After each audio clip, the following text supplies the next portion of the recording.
રાજકોટના ધોરાજીમાં વિકાસ કાર્યોમાં આચરાયેલા ભ્રષ્ટાચારની પ્રથમ વરસાદમાં ખુલી ગઈ પોલ।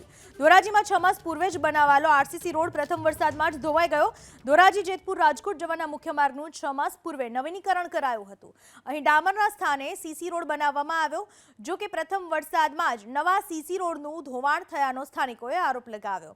હાલ તો કોઈ અકસ્માત કે જાનહાનિ ટાળવા પોલીસ મુખ્ય માર્ગ વાહન વ્યવહાર માટે બંધ કરી દીધો છે। નવા બનેલા આરસીસી રોડનું ધોવાણ થતા વેપારી અને સ્થાનિકોમાં આક્રોશ ભભૂકી ઉઠ્યો છે। ધોરાજી શહેર ભાજપના પ્રમુખ રાજુભાઈ બાલધા આપણી સાથે જોડાઈ ચૂક્યા છે।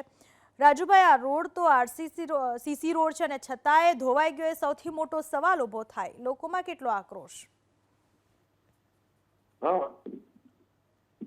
જી, ધોરાજીમાં જેતપુર રોડ તરીકે ઓળખાતો રોડમાં થોડા સમય પહેલા સીસી રોડ કરવામાં આવ્યો છે અને સીસી રોડમાં જે કઈ કામગીરી નબળી હતી તેના માટે અમોએ ઉચ્ચ કક્ષાએ રજૂઆત કરેલ અને ત્યારબાદ આજ રોજ ગઈ રાત્રિના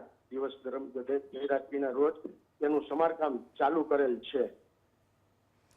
કેટલા સમયમાં સમારકામ પૂરું થશે રાજુભાઈ?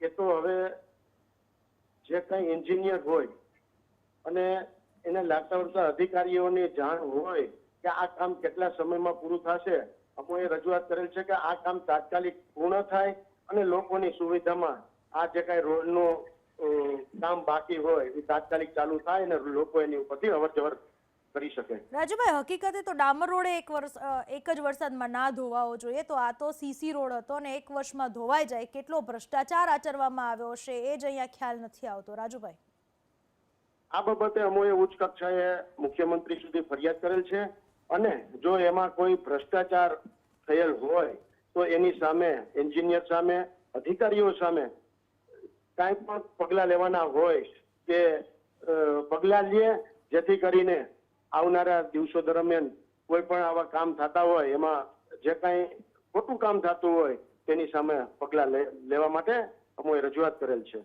રાજુભાઈ, આભાર આપનો અમારી સાથે વાત કરવા બદલ।